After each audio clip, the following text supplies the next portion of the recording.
Welcome to MotivationAddict.com with Julie Saillant. This is where you will find inspiring stories on how to motivate yourself and gain momentum towards success, turning fear into confidence, and how to find divine flow, allowing you to crush your goals. Thank you for being here. And now, let's tune in to today's show. Hi, this is Julie Saillant from Motivation Addict. Thank you so much for being here. Today I am joined by Carol J. Walker. She is an award-winning photographer. She started her business Living Images by Carol Walker in 2000, and she specializes in photographing horses.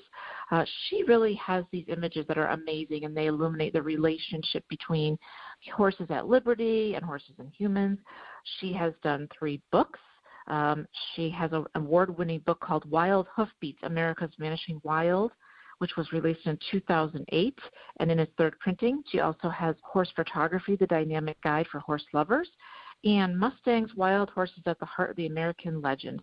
She is the Director of Field Documentation and on the Board of Directors for Wild Horse Freedom Federation, which is dedicated to stopping the roundups and keeping our wild horses wild and free. Welcome, Carol. Thank you so much for being here today. You're very welcome. Thank you for having me. So my first question is, how did you start photographing horses? A simple question, but lots behind it, I'm sure. Well, so I started taking pictures when I was 4 years old and could hold a camera.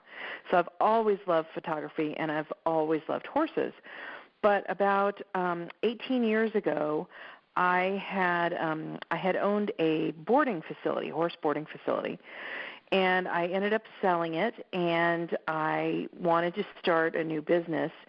And I had been taking pictures all over the world as an amateur, but had thought, well, what if I started a business with photography, and I know all these horse owners, so it would be a natural. So that's when I started. I started taking pictures of people I knew, developed a portfolio, and then got more and more into photographing horses and got known here in Colorado for that.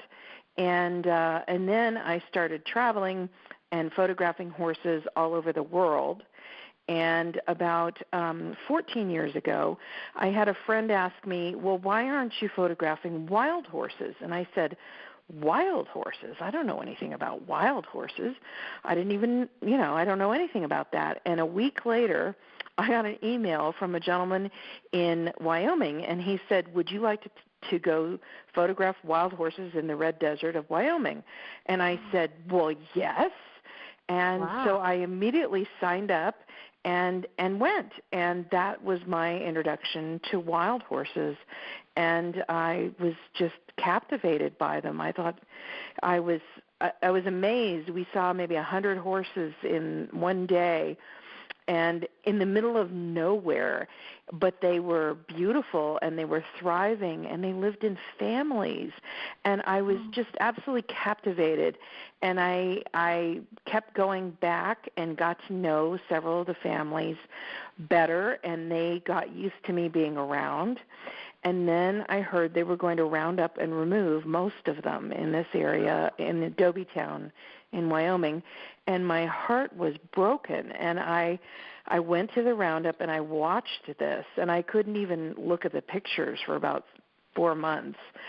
And I decided I wanted to do whatever I could to help these horses, because this was just wrong. And I thought I would get the word out about how beautiful they are and how well suited they are for their environment and how they need to be protected. So that's how I ended up writing my first book, Wild Hoofbeats.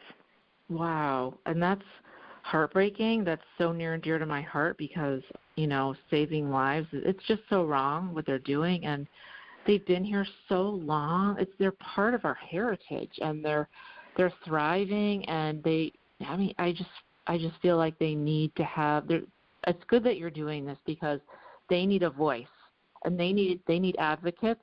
And I think that through your images, people really get to know them as you know them without being there, right? They see that relationship that you've built, and then they can feel like they're there even if they're not right in front of them like you were. Does that make sense? Yes, and at the time, 14 years ago, I thought, oh, we'll fight to protect these horses, and in a couple years they'll be protected, and we'll have won, and everything will be good. And of course, here I am, 14 years later, and the horses are more under siege than ever. But I tell people say, well, this is very discouraging and depressing. And I said, well, if people hadn't gotten involved, I mean, there's so many thousands of more people around the world and in this country who know about wild horses and want to protect them. If we hadn't gotten more people involved, by this time we would have no horses left. So there is progress being made, even though, of course, I wish that they were more protected than they are at this point. Right. And what do people say to you when they purchase an image of a wild horse? What's the feedback that you get? Well, people love seeing the relationships of horses. Often people really enjoy seeing the families. You know, sometimes these stallions and mares have been together for a decade. And you can see in their eyes, you can see the relationship. Mares with their foals is always really sweet and tender, and the pride and the kind of arrogant beauty of the stallions is just captivating to me and to other people as well. And I find that advocacy and photography go together beautifully. So being able to show people what these horses are and what we would lose without them, it's very motivating. So I think that's what I've been finding is that, although I sell my images and it is a business that I sell my work, I also am an advocate, and I think the two go together very well. I think so too. So talk a little bit about that, about being an advocate and combining the photography. How does it look from your vantage point, and how has that evolved? Well, I didn't really think about it at the time that I started photographing the wild horses, but I started, selling prints, and then I started doing a calendar for the Cloud Foundation to benefit them and their efforts for wild horses, and used my images and sold the calendars and gave them half of the proceeds. So that worked very well. And now I'm on the board of Wild Horse Freedom Federation, and I do the an annual wall calendar for them to benefit them. And so that works out well. And then people hear about me through my advocacy, and then they might want to buy something, or vice versa. They might hear about me because of my artwork, and then they find out about the wild horses. So I think it works really well together. So right now, in this stage of your career, what does it look like for photographing the wild horses, and then also photographing equestrians that own their own private horses? So it kind of evolved. So when I first started, I was taking pictures of people with their horses most of the time. And then I also photographed some stallions for people who were trying to sell them, farm call type stuff. And that was really most of my business. And then I started selling stock images through a stock agency and then directly. And those are licensing images for various uses for advertising or covers of magazines or whatever.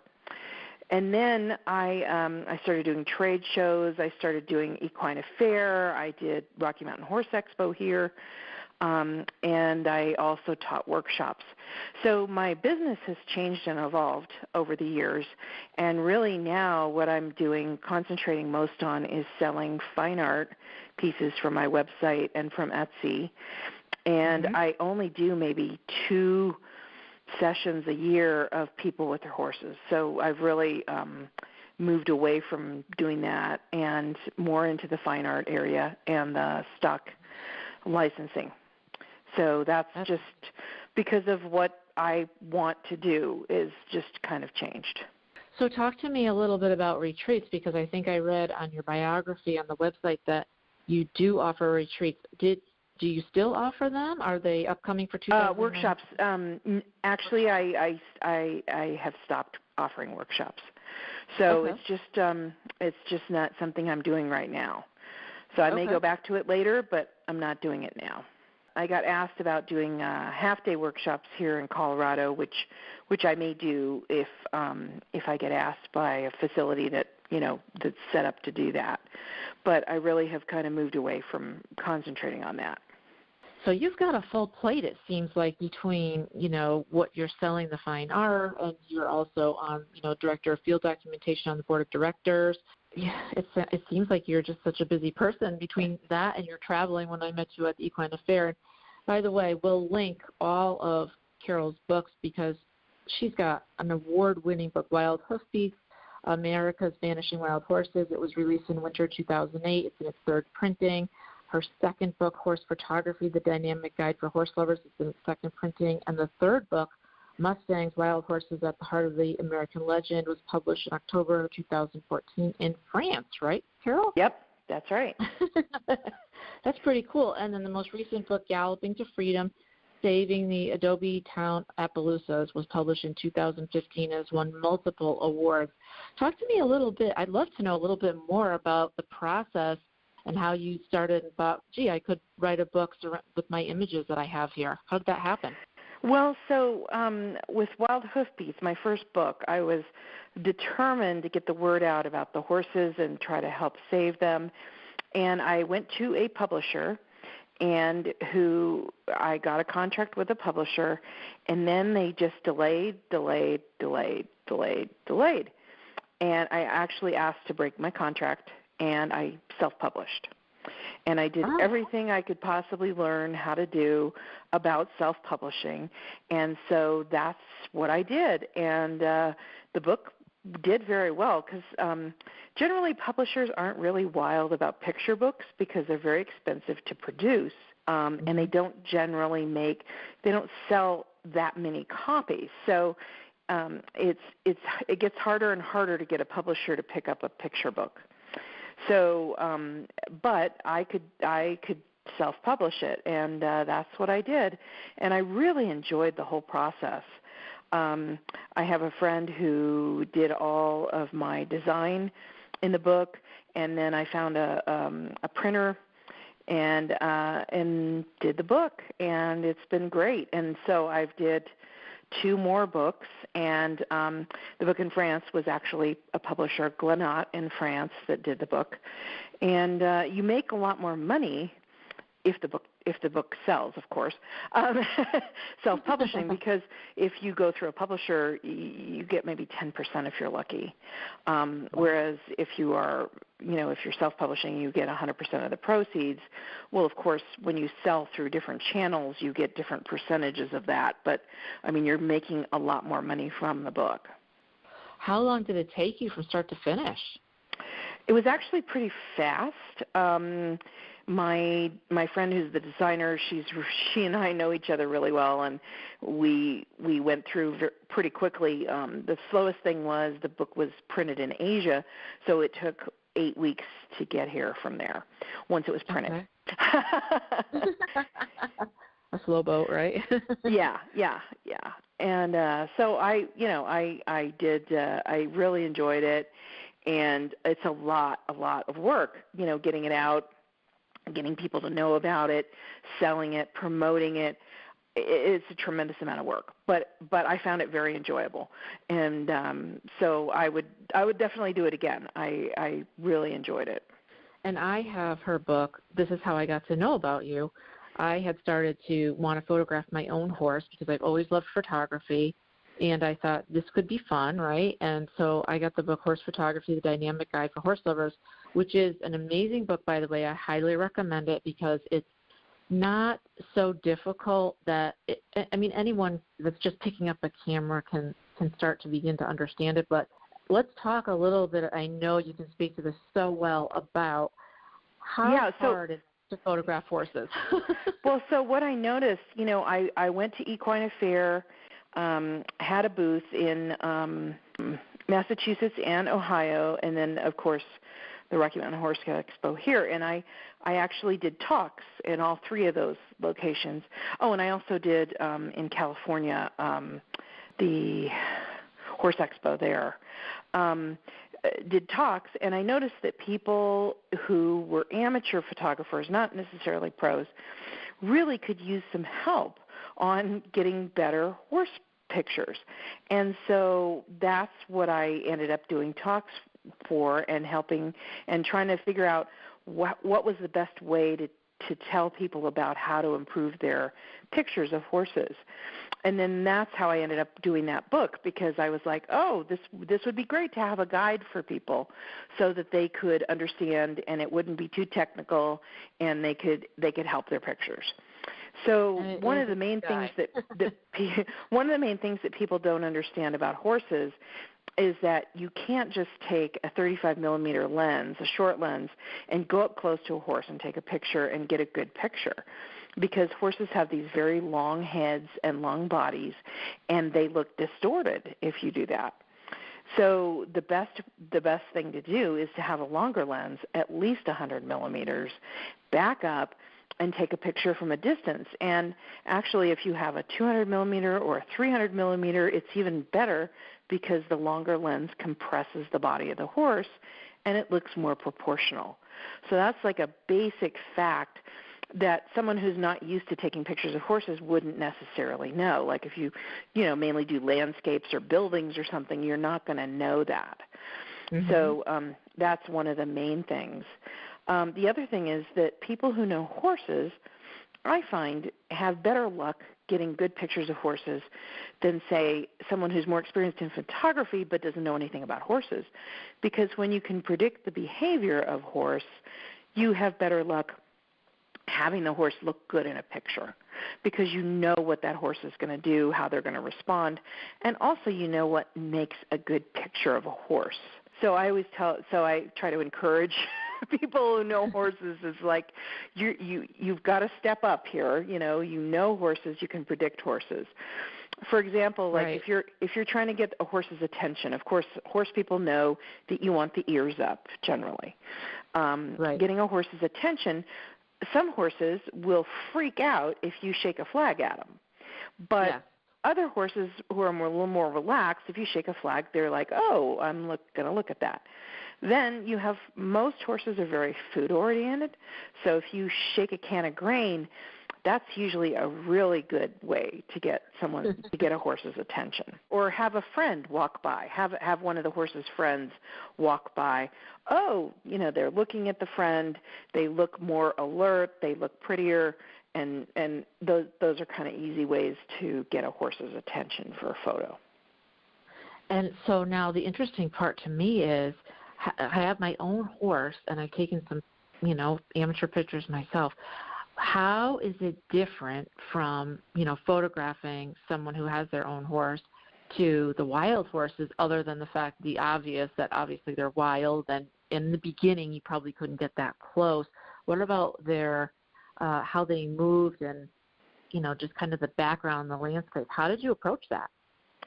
Well, so like if I go to somebody's farm and I'm photographing their horse, generally, you hope that they're able to handle the horse so that you can put them in a particular position or a particular place and make them do something. Like, a horse owner can make a horse stand or walk toward you or run in a paddock. Mm-hmm. But a wild horse, you are not allowed to chase them. It's actually a violation of federal law, and sometimes you have trouble even approaching them. So you have to learn about their behavior and try to predict it, or spend enough time that you have time for the horses to become accustomed to you being there, and then they'll relax and do their natural behaviors. So it's a very different approach. Instead of trying to control the situation and get the shot you want, you're basically much more, you're active, but you're active in a different way. You're waiting for the right moment and kind of trying to be strategic rather than try to control it. I hadn't really thought of it that way, but that's really what it is. Sometimes when I try to get in the right spot for the light with wild horses, I can end up scaring them away. So I really have to pay attention to what I'm doing. Yeah, because It's because when you're photographing a horse with the owner or with the handler, it's Yes. usually in a very controlled area, unless they're at liberty, but they're always going to usually be in a paddock or in a ring. And Yes. those guys have the entire wherever they want to go, so they're not going to naturally come back to you once they start running, if they start running, which you don't want anyways. And so, right. Yeah, Well, I would think that you or can even different. finding them. Sometimes you can spend an entire day trying to find them. And I have spent, I can't even tell you how many hours, probably hundreds of hours, I've spent waiting at water holes for horses, and sometimes they don't come. So Wow. Wow. So I it's find really that, special when you get those photos. yes, well, and I find that when horses come into water, sometimes they get excited and they're running toward you, which is wonderful, or, they get to the water hole and they might interact with another family, like a stallion might spar with another stallion. So that the water hole pictures are often very, very exciting, so it's worth it waiting, but sometimes it just doesn't pan out. So how do you find the horses? I mean, do you just know from guides, and then you go to certain watering holes and you wait for them? So I spend thousands and thousands of hours driving around different horse areas. So I get to know where the water holes are. And the horses do move around. They sometimes will stay in the same area, but then from one year to another, they're not always using the same water holes. They can be moving around. So you have to spend time looking for them. And that's just the nature of the thing. And I tend to go back to the same herd areas. Like I love McCullough Peak, it's near Cody. I go to the Prairie Mountains in Montana. I go to San Juan Basin in Colorado. And I go to several herd areas, especially Adobe Town and Salt Wells Creek in Wyoming. So I know the areas. I've been there, and I look for the horses, and it's wonderful getting to know the horse families and know like who's the new stallion, what stallion might have gotten older and gotten kicked out by another stallion. So you kind of get the history of the horses by going back to the same area. So I'm just curious to know who usually makes the first move in the horse pack, if you will. Is it the stallion that usually okays it, or does a mare come towards you? Well, it depends. So I find if I go in an area where the horses aren't as accustomed to people, if I go and sit down and wait, often the horses will get intrigued and come up. And I usually find that it's the young horses, like the yearlings, or the mares that come up. Okay. But sometimes sometimes it's the stallion. And I have had, when I first started going out, a couple of encounters where I wasn't sure if the stallion was going to stop when he was running toward me. And I was prepared. I was like, okay, if I jump up and down and yell, he'll run away. I know he will. But they stopped. But usually it's the younger horses and the mares that kind of get intrigued and want to come close and look. And then often I'll come upon a family that's taking a nap. And usually they take, especially if they have foals, they take mid-morning naps where everybody lies down or just kind of dozes. And I'll just sit down and watch. And then when they wake up, it can be kind of animated because the stallion might want to breed the mare. Other stallions may be around, and the horses wake up, and that's always fun to watch too. Wow.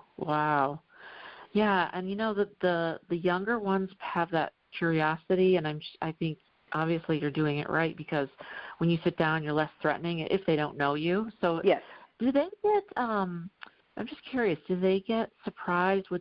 Does the clicking bother them of the shutter as you're taking pictures? Not or at do all. They just take it in? It's so funny. The only horses I've ever had disturbed by the shutter have been domestic horses. I had an Arabian that was totally freaked out, and I was like, really? But the wild horses don't seem to care about the shutter at all. I also have an app on my phone that whinnies, and I use that for domestic horses. That works really well for domestic horses. But some wild horses respond to it, And most just ignore it. They know it's not real. Oh, it's wow. really funny. It's really funny. They're so smart. They're so much smarter than people know. They're so smart. So smart. How far do they roam? Is it like hundreds of miles? Well, no. So wild horses in this country are in 10 western states, and they're on public lands, and most of these public lands are fenced in. And so a small herd management area would be the Prairie Mountains of Montana, 44,000 acres. That still sounds like a lot. Yeah, McCullough Peaks is 150,000 acres. Adobe Town is 500,000 acres. Wow. So the herd management areas vary in size from state to state and area to area. And so, the horses have different amounts of land to roam on. Okay. I had no idea about this, so I'm getting an education, but I'm so interested in it because I think that this is so near and dear to my heart in saving horses' lives. So I think that a lot of equine photographers will find this super interesting. I recommend that people get out there and see the horses and photograph the horses while they can, while they're out there.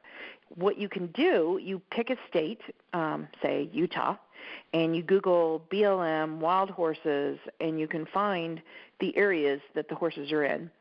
And you can go to that particular website of the BLM, and some of them have maps. The BLM actually took down most of their historical information on wild horses. They took it off the websites. But there still is some information there. And you can get maps. I like the DeLorme's maps of the area and find the roads.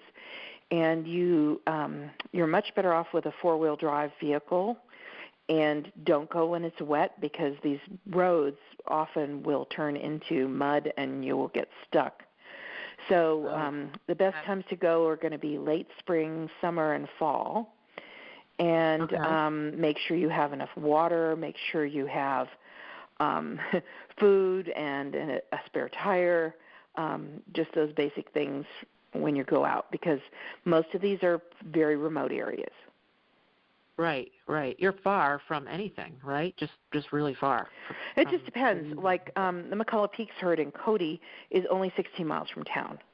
So that one's a little more convenient. And then the Prairie Mountains, although it takes 2 hours to get up on the mountain, you're only 16 miles from Lovell. So it's just, but like in Adobe Town, you're maybe the areas I go to are maybe 80 miles from the nearest town. So on dirt roads. So it just depends on where you are. Wow. Yeah. That's exciting though. It must be fun and exciting. It's a real adventure to go out there and do that. It is. It's definitely an adventure, and I go out by myself. That's what I enjoy. I've changed by myself. I've gotten quite good at it. Holy cow, good for you. Oh, my goodness, that's great. And then people ask me what type of camera, what lens do I use, and I recommend if you're going out with wild horses that you have at least a 400 millimeter lens, because you don't want to try to hope that you'll get really close. And you don't want to interfere with the horses too. So I use a 600, but you don't need to get that long a lens. But I always say at least a 400 millimeter lens. So and I find that a monopod is more useful than a tripod, because a tripod is you have to set it up and it's more cumbersome. With a monopod, I can collapse it in a matter of seconds and sit down if I need to. And I just find it much easier to maneuver and walk around with than a tripod. But some people really like their tripods, and they should use those too. Right. So you use the 600 at this point. Okay. And with the wild horses. With the domestic horses, I usually use a 70 to 200 zoom. I find that to be good if I can get close to the horses. So let's talk a little bit about maybe your guidance for newer photographers, because I'm sure that people ask you all the time. And my question, I had like two questions, and one was, what's the biggest mistake that you see in equine photography, especially in the amateurs and people that are just starting out? Not paying attention to the background. So that's when you get like poles and fences sticking out of horses' ears, which is really annoying to look at. I usually take those people out of my Instagram feed because I can't stand to see the pictures. But yes, so think about if you're photographing a domestic horse, think about where you're going to set the horse up, and think about the background. You don't want it to be busy, unless you're deliberately making it busy. You want it to be as plain as possible. You want to pay attention to what's there, like trees and fences and things like that. And another thing is the color of the background. So if you have a white horse, you don't necessarily want a white background because the horse isn't going to stand out as much.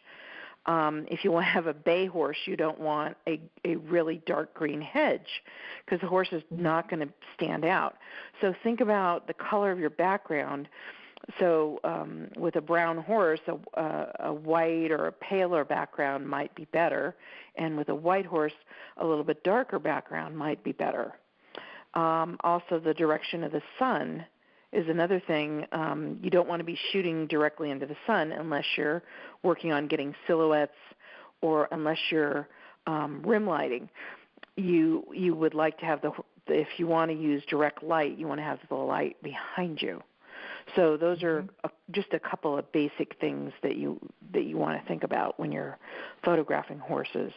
With wild horses, sometimes you can get a group, like in McCullough Peaks, there's this one group of horses, you'll see 50 to 70 horses hang out together. It's the weirdest thing. I call it the mega band. And so isolating the horses is the trick.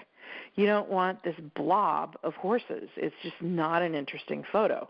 So you look to pick out, like when you've got two horses by themselves, and you move around so that you can get the horses, the interesting image isolated, rather than just having things. You don't want tails of other horses behind your horse's face. You want to set it up so it's an interesting image. What do you think in terms of when you see these wild horses, and let's just say that they're actually fighting? Is it hard to watch when you're photographing it? I only saw one battle that was really hard to watch, and it was my favorite stallion when he lost his family in the Pryor Mountains of Montana, Shaman, and it was a very serious fight with Cloud's son Boulder. Because they were clearly bent on hurting each other. Usually, wild stallions are not. Usually, it's much more a game of posturing and trying to look bigger than the other horse and intimidating the other horse. And they are rarely setting out to really hurt each other. It usually is I'm bigger than you, I'm meaner than you, and they rear up, and then that's about it. So go away. Yeah. Go away. That's usually about all it is. So, yeah. What about now? How long has it been since you've been kind of linked up with this cause? Was it 15 plus 14 years? It's been 14 years. So yes, and we have been trying to keep our wild horses out on our public lands, and the BLM keeps rounding them up and removing them. And they want to kill them now. So this was the fight in Congress. Chris Stewart of Utah wanted to, he calls it euthanize, but it's not really euthanasia if you're killing healthy horses. He wanted to kill 10,000 horses that are in holding facilities right now, and also kill them on the range. So that was really what we were fighting at the beginning of this year, and it is still a possibility right now. We want to keep the horses on the range, in their homes, where they belong, and if you need to manage their numbers, use birth control. Don't Right. don't keep rounding them up and removing them and warehousing them and Right. storing them at great taxpayer expense, and then say, oh, it's too expensive to feed them, we want to kill them now. So, I mean, there are 45,000 wild horses in holding facilities right now. It's the saddest thing on earth to see these horses. The light has gone out of their eyes, and they're standing around in these pens. It's dreadful. It's horrible. It's not how these horses need to live. And I'm completely against them being rounded up. I am too. The only time I ever think that they should be removed would be only temporarily if there was a terrible drought and there was no other way to save them. But that's so very seldom the case. Like this year, it was really wonderful in San Wash Basin. There was a really bad drought, and most of the water holes dried up. And the BLM would not bring water to the horses. And there was a group of volunteers, the Wild Horse Warriors of San Wash Basin, and they said, we will bring water to these horses. And the BLM wouldn't even let them do it for 2 weeks, and they finally let them haul the water, and they hauled the water every day for these horses. I think it was 3 months. And wow. we're talking 4,000 gallons a day. And it was amazing. And they helped these horses. And that was amazing. And, you know, I'm all in favor of volunteer groups helping the horses. The BLM says that they like doing partnerships. You know, sometimes it's very frustrating because I know that there have been groups who have done birth control on herds, and then the BLM rounds up and removes the horses that they use birth control on. So they are not working for the horses' benefit. No. Bureau of Land Management was set up by the Taylor Grazing Act, which was, you know, managing our public lands for livestock grazing. And the livestock grazing industry wants the wild horses gone. They want them gone, all of them. And they have a lot more power in Congress than we do. And this is what's going on right now. And so we're fighting to keep the horses where they belong. How can people help? What can they do? So getting involved, the best way is to get involved, sign up for newsletters and alerts from, of course, I know these three organizations, of course, my own, wildhorsefreedomfederation.org, and then the other two organizations that I know are very reputable and doing tremendously good work are American Wild Horse Campaign and the Cloud Foundation. And if you sign up for their newsletters and alerts, you will find out opportunities for you to comment, write letters, donate money for lawsuits, all of those things. And telling your friends about the wild horses and telling them how they can help, that's another way to help. I do talks for people. I've done talks across the country. I've done talks here in Colorado where I show slides of wild horses and I tell them about what's happening and what they can do to help. So getting involved in your community and letting them know what's happening is a great way to help too. Yeah, and I think just the knowledge, because I feel like so many equestrians don't know about how bad it really is for these horses that are stuck and what they really want to do to them, and they're not seeing it. So I think just the information flow is so important, because I feel like once they start to realize this, that if it would make such a huge difference if every equestrian, or even 1 out of 3 equestrians, said something and started speaking up for them. It would make a huge, huge difference. You know, it's like just that knowledge. Yeah. One of the best ways to stop the BLM from doing the horrible things that they plan to do with the wild horses is lawsuits. So I have been involved in a recent lawsuit. We were stopping the sterilization of wild mares in Oregon, and they were going to do this very outdated procedure where they stick a chain inside a mare and rip her ovaries out. What? And Yes, this is a very old procedure. They don't even use it to spay domestic mares anymore. And this was going to be done in a very unsterile corral and on pregnant mares. It was just the most horrific thing. And we, CSU, Colorado State University, was initially going to be involved. And we wrote letters, we called, we put pressure on the university. They withdrew. The BLM was going to go ahead with the procedure anyway without even any oversight by a university, which was horrible. And we finally prevailed, and the BLM withdrew from doing this. It basically would have been torture with a lot of dead mares and a lot of dead foals. And so unnecessary. I mean, and this is the sort of thing that would happen if nobody got involved and nobody knew about what was going on. And so yes, and there's a need for people to donate to these lawsuits because they're expensive, and to help. Well, we'll put all the links up with the podcast. We'll put all the links down below so that people can go to these organizations and they can go to the website and they can start finding out about information. And what about you and your talks? What do you have prepared for 2019? I don't have anything scheduled right now, but when people call me or contact me, if my schedule's clear, I will go and do talks.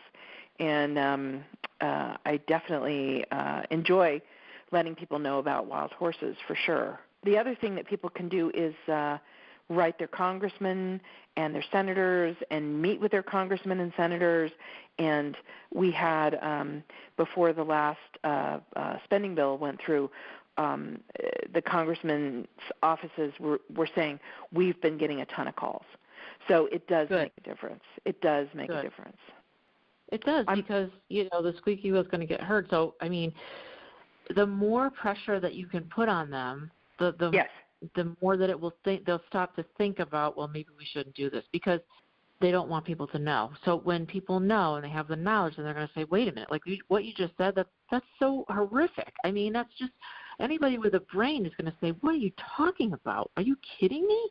Like, that's just the most horrific, horrible thing I've ever heard. And so stopping them is huge, and the way you do that is, like you said, through donations, and then writing to your congressman, writing to your senators, and trying to meet with them. And the more people that have the knowledge and information, then the better it is for the horses. Yes. The more exposure for the horses, the better, right? Yes, absolutely. Absolutely. Wow, this has been amazing. I can't thank you enough for talking about this, because I think this is so important in 2018 going into 2019. And I think these horses need to stay on the range where they are. This has always been, it's like taking you from your home and torturing you. It doesn't make sense to me. Right. And there's no need for it, and they should stay where they are in their family units.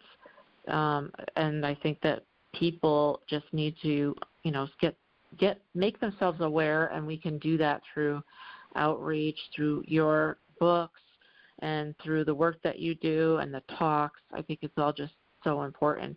Are there other photographers that are kind of showcasing these wild horses that you know of as well, that you've worked together with them? Yes, there are definitely other photographers who photograph wild horses and work to get the word out. And, and I also wanted to mention there are, of course, sanctuaries that take in wild horses. And I just wanted to mention 3 of them that I know well and I know do great work.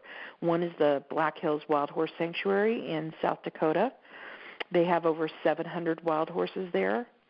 And they live on this beautiful, beautiful property. It's an 11,000-acre property. And you can actually go visit the wild horses there and stay in a cabin and go out on tours, and it's a fantastic place. Wow. Yes. Okay. And then that sounds great. It's wonderful. And then there's Return to Freedom, which is one of the older organizations in California. It's near San Luis Obispo in California, and they will have educational outreach and tours, and they have over 400 horses, and then they have another facility with, I think, about 200 horses. And they're a wonderful, reputable group. And then there's a newer group called Skydog Sanctuary, and they have a sanctuary in Malibu and one in Oregon. And they one of their specialties is reuniting families of wild horses that have been separated during the roundups. And Claire Staples is the head there. And so there are wonderful people doing wonderful work, but there is not room for all of the wild horses that are still in the wild to be stuck in sanctuaries. There's just not enough sanctuaries. So we need to keep them out on public lands where they belong. That's only a last resort. Yes, that's a last resort. Exactly. Yeah, I mean we want to but supporting the sanctuaries is also good as well. So right. Like Black Hills, one of the big ways to support them is through tourism up there. And so yeah. That sounds like an awful lot of fun, actually. I think that would be fun to stay in a cabin and be able to talk, see them. And it sounds like I'm sure they have activities, and I think that would be just a lot of fun and beautiful to do. Very beautiful. And my most recent book, Galloping to Freedom, is about two wild horse families that from Adobe Town that that actually went there and were reunited, and they're still there. So, and you can visit them, which is pretty wonderful. There's a stallion named Bronze Warrior, and he's 24 years old, and he has his family there, and he's a Appaloosa. He's a very handsome guy, and it's wonderful to be able to see them there instead of in the holding pens. Yeah. Oh, they must be so happy to be with each other again, Yes. So happy. What do you have other books? Do you have another book that you're going to be working on? Or are you thinking about one? I don't have one. I don't have a project that I'm working on yet. Okay. So, but I definitely don't rule it out because I definitely enjoyed working on the books. Yeah, and I think that you've got so much knowledge now, and you've got so much experience and art and just great photos, and now you're giving talks that you're just so well-rounded, and I think that you're a great spokesperson for these horses. And I also think that and they need you. They need you to get out there as much as you can and spread the word, and that's something that we want to really do. And in this podcast, we want to share the word and get it out there that these horses were wild and they've been there before us. And they need to stay there because they have their families and they're happy. And I think that's the best scenario for them is to have them there and with their families and interacting. They've been there a long time and they need to stay there because it's the best scenario for them. So I'm happy to share the word, and I'm happy to look up some of these. And I'm also, when you go online to Carol's, she's got both of the websites, but I'm sure all those links are there. The Wild Hoof Beats has the advocacy links as well, right, Carol? Yes. Okay, perfect. Yeah, that's what I thought because I was kind of, looking around and I thought, there's a lot of information there. So you don't have to kind of hunt and peck and search, which is nice. It's got it all laid out there, which is a nice thing. So, well, I want to thank you for spending so much time with me today. I can't thank you enough. I'm such a fan of your work, not just because of the wild horses, but just because of the beautiful pictures that you do. We're putting that to the side, and we're talking about the wild horses, but your work is amazing. You get some shots that I just sit there and think, I don't know how she did that, but she did it. I have just one funny question for you. What is your favorite breed of horse to photograph? Not wild horses, but, just domestic horses, Andalusians. I hands down, I think they are the most beautiful horses in the world, and I've spent a lot of time in Spain.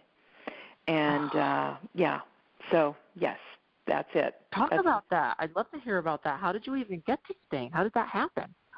Well, so I was boarding my thoroughbred at a boarding facility here in Colorado, and this gentleman, Luis Calderon, came from Spain and to give a clinic at the place I was boarding.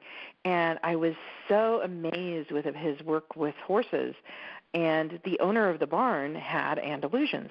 And I thought, I want to go to Spain and I want to photograph these horses.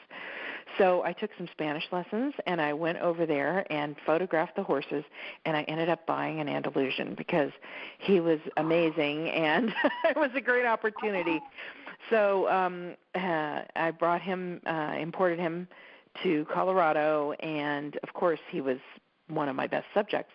And I just have loved Andalusians ever since. And so I go back to Spain and photograph them, and I just find them so fiery but so gentle and just so beautiful. So, wow. Oh, they are beautiful. They're so gorgeous. Now, what's their personality like? Well, so basically Andalusians were bred to be, for the Spanish nobility, even if they weren't good riders, that they would look fiery, but they would have a gentle disposition. And they say that, if you could put a baby in a stall with a stallion and the baby would be fine, so so although they're very sensitive and very spirited, they also are very gentle. So that's the best of the temperament of the Andalusian. Oh, they are beautiful. They are so gorgeous. I mean, and all that hair. I find all the hair very, very, very fun to photograph too. Well, it's very theatrical and it's beautiful. And I wish my horse would grow more hair like that. I'm like, how can we grow their hair like that? And I've been a big fan of the Frisians. I love the Frisians. I just love the floaty way that they move. They seem dreamy to me, and I feel like the Andalusians are right in that dreamy area too. Like it's just otherworldly. It's hard to explain, but when you meet them and see them, they're different. They're just different. It's hard to kind of put it into words, but they're super duper sensitive, and I would think the Andalusians are very smart as well. Am I right? Yeah, I mean, all horses have smarter and less smart, individuals, but. Oh yeah, but as a breed, I mean, most of them are they're pretty good. I mean, there's some superstars and not so much, yes. But that's okay. I mean, we love them all anyway. But I was just wondering because the Andalusians are just dreamy, and I think that some people who are not into photography and maybe not even into art, but they might see a photograph that you have for fine art and say, oh my gosh, that might look really great in my house, in my room. That might, I think people get it even if they're not big art fans and they're not big photography fans. I think when they see something like that with all of the hair and just that regal, they have a regalness about them, don't they? Yes.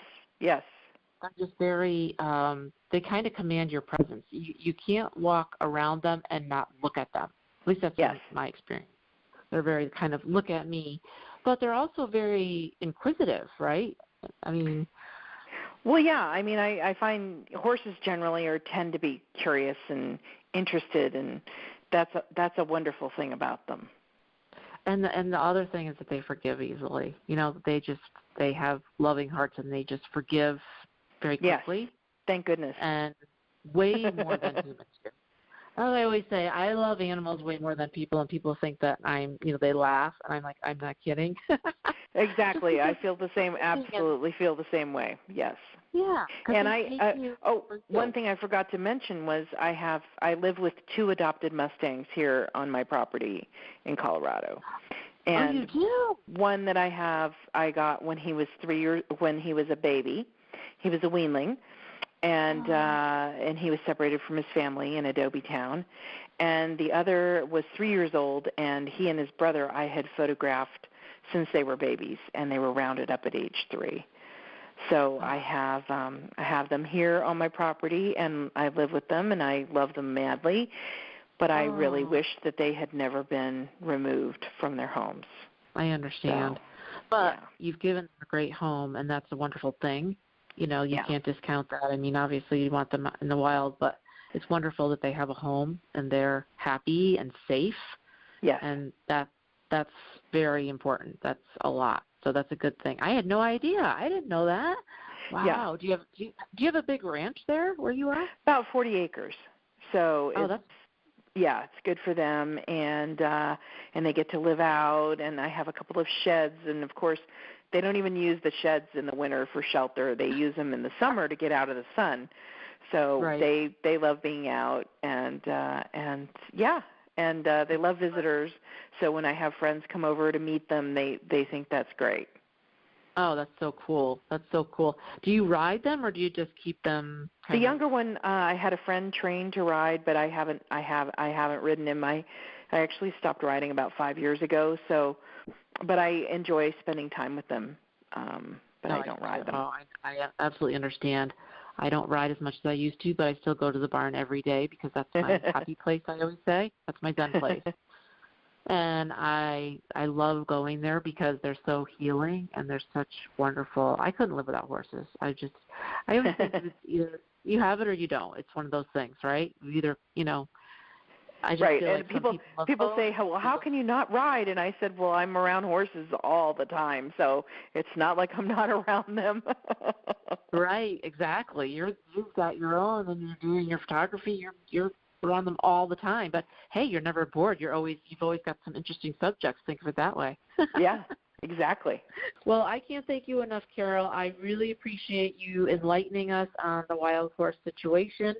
I really appreciate your time today, and I know that you have fantastic work because I've seen it, and I have your book, and I'm probably going to get another one of your books. We'll have all the links below, and you're just doing wonderful things. I can't thank you enough. I'm so glad that you're an advocate for these guys and gals, and I definitely am going to step up my game and start making some calls and, donating to some of these organizations because I think it's so important, and anything that we can do to help them is wonderful. So you've had such a great career. Your biography is amazing, and I know you're only going to continue to do great things. So I'm very thankful that you talked to me today, and I wish you nothing but the best. And I know that we're going to stay in touch, and, we'd love to feature I will feature some of your Carol's images so you can kind of get a peek at her work, but we'll definitely leave links as well, because there's a lot of it, and a lot of it is pretty damn amazing. So I'm just going to leave it at that. So Great. Thank you so much, Carol. I appreciate your time. Thank you. I wish you nothing but the best. So thank you again for being with us today. Okay, thank you. All right, thanks. Okay, take care.